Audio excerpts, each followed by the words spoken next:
I'm Valerie Gordon, and we're all baking and cooking at home right now. It's kind of amazing. And this really weird thing started happening, when we all went into lockup, which is people started posting things from my cookbook that I wrote 7 years ago. And I kept seeing all of these posts happen on Instagram, and I was like, let's have a cookbook renaissance. So that's what's happening here. I'm going to be doing a series of videos that are all from my cookbook. Sweet. This was a James Beard finalist last decade at some point. It did take me 2 years to write it. So it's kind of fun to revisit these recipes. I've made a few alterations to when they were published, and this is a good time. And I'm starting off with a recipe that is one of my absolute favorites. It's a strawberry vanilla bean jam recipe. And jam making is one of those things that when you start doing it, it's like the most liberating thing in the world, because it's something you might buy and, there's absolutely nothing wrong with, say, ordering jam from Valerie Confections. That's totally acceptable. But if you are feeling crafty and you're home, make some jam, particularly during the summer, because the fruits are just exceptional. So let's talk about fruit for a second. I do think it's really great to go to the farmer's market to get your fruit. So wherever you are, see if there's a farmer's market near you and source from there, because you will get the freshest, ripest fruit from the farmer's market.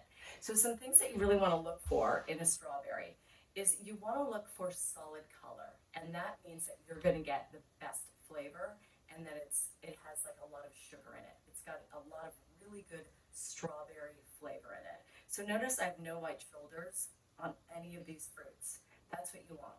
So sometimes you see those huge berries and the whole top is white, and then you have a white interior as well. That berry doesn't have the same flavor that this berry has, and we always want to go for full flavor. So choose your berry wisely. And go super ripe too. So sometimes at the farmer's market, you can talk to the farmer and say, hey, do you have any seconds? And seconds are generally fruits that are just about to go bad. And that is great fruit to use for jam, because the fruit has extracted a ton of sugar and it's really, really flavorful. So all good stuff. In the recipe in my cookbook, you will see a vanilla bean listed as part of the recipe. Vanilla beans are like insanely expensive right now, crazy expensive. And I find a really good replacement is this fabulous thing called vanilla bean paste. And what you get from vanilla bean paste is a much stronger flavor than you do from vanilla extract.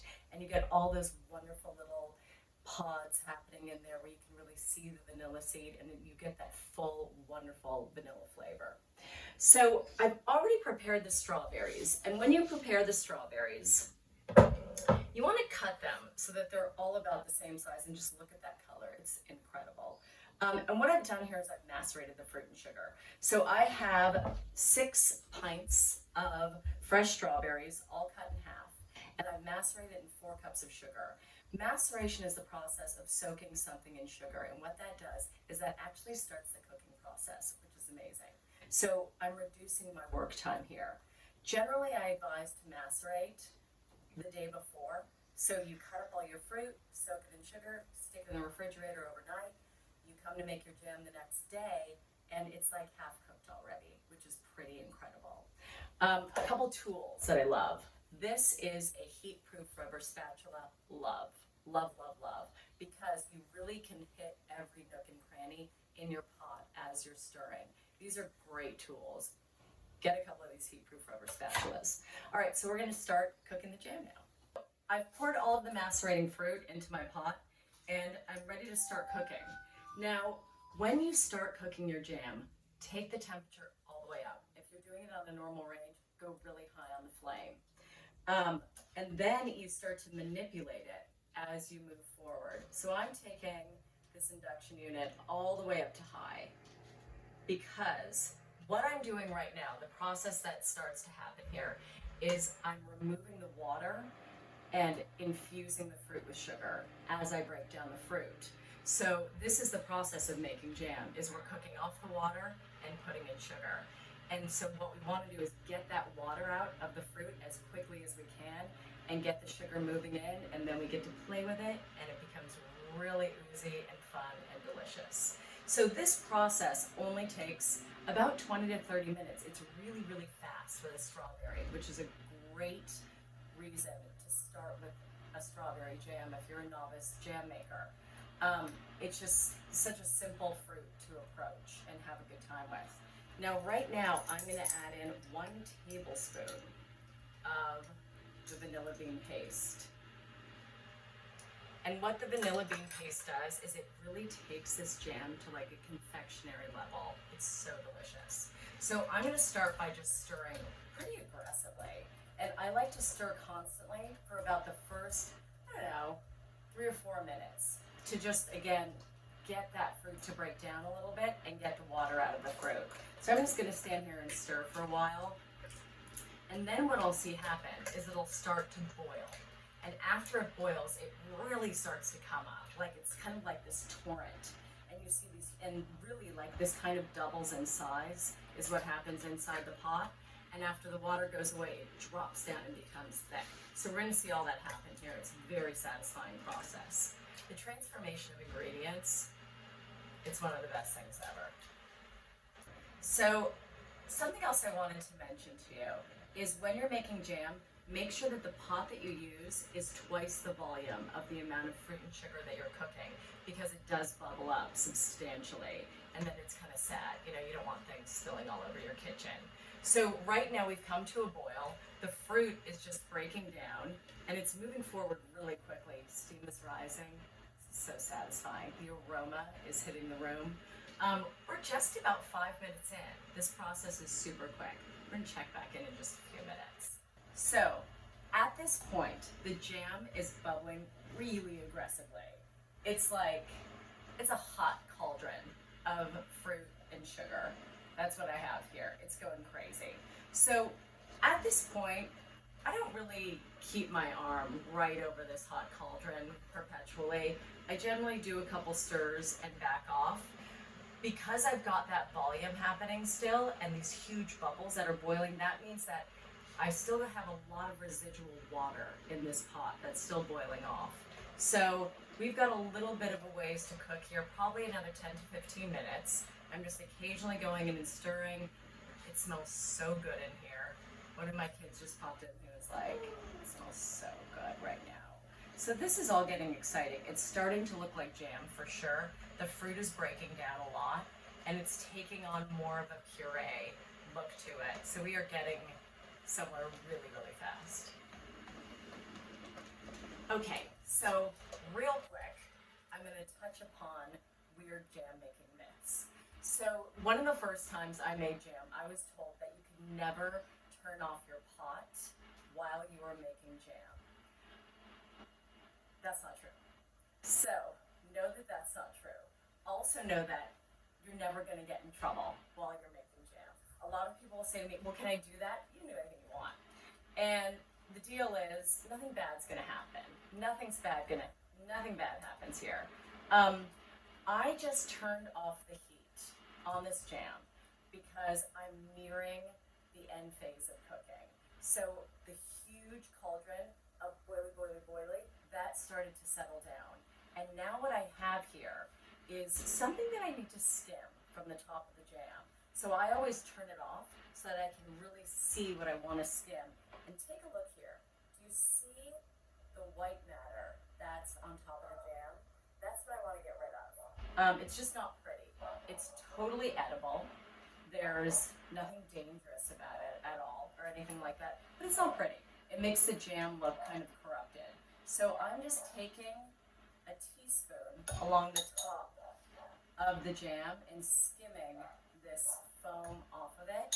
And after I get all of that off, I'm going to enter in the final stage of cooking. So this is what I skimmed off. It's just like this, it's a foamy substance that comes up to the top of the jam. You skim it off, you keep cooking. My jam is done at this point, and there's a lot of conversation about the set of jam. And what you're looking for are a few different cues on this. So at the very top of the jam, I've turned off my heat, and I'm looking at it, and it's almost like there is a film on top of the jam, and it appears almost gelatinous. Like, it doesn't look super liquidy anymore. It looks like matter more than it does liquid. Another test that you can do is I scrape my spatula along the bottom of the pot, and if the jam stays separate just for a moment where you can see the bottom of the pot, that means that you've hit the right level of thickness of the jam. The third method of testing your set is to take a spoon that you've put into your freezer, take it out of the freezer, stick it in the pot, and if the jam really adheres to the spoon, that means it has a nice set to it. If it just rolls right off of the spoon, you need to cook just a little bit longer because that means you still have too much residual water remaining in your jam. Why do you want the water to go away from your jam? You want it to go away because the jam will spoil faster if there's still water in there, and you won't have the same concentrated flavor that you get when the water's gone. So those are some key things that you want to keep in mind as you're cooking. What I'm showing you here is not a safe canning process. What we're doing here is refrigerator jam, which can keep in your refrigerator for up to a month very, very safely because of the amount of sugar in the jam, and we've removed all the water. The final step of all of this is just ladling jam into sanitized jars. The easiest way to sanitize jars is to just put it through your dishwasher. The other way to do it is to thoroughly wash jars if you don't have a dishwasher in your home. Thoroughly wash the jars with hot water and a little bit of soap, and then put them on a sheet pan inside of your oven at 250 degrees for 10 minutes, and that will sanitize the jars, which makes it totally great to store your jam in the refrigerator for around a month or so.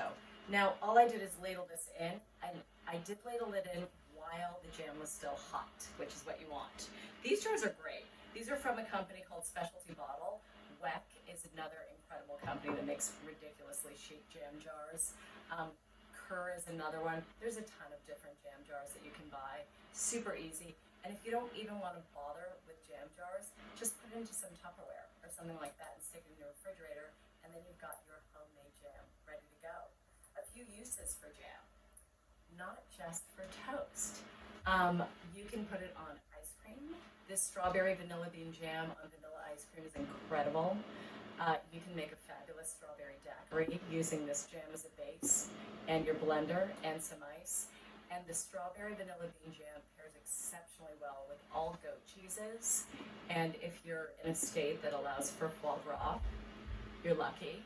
And this jam is great with foie gras. So have a great time. Thank you so much for joining me in the kitchen here. This has been so much fun. The book has been resurrected. It's all fabulous. So where can you find me? At Valerie Confections on Instagram, 2 different websites, valerieconfections.com. If you want to buy some chocolates or pedophores, or you don't feel like making jam and you just want to buy it, go to valerieconfections.com, valeriegordon.com for all fun recipe content. Let me know what you want to see here.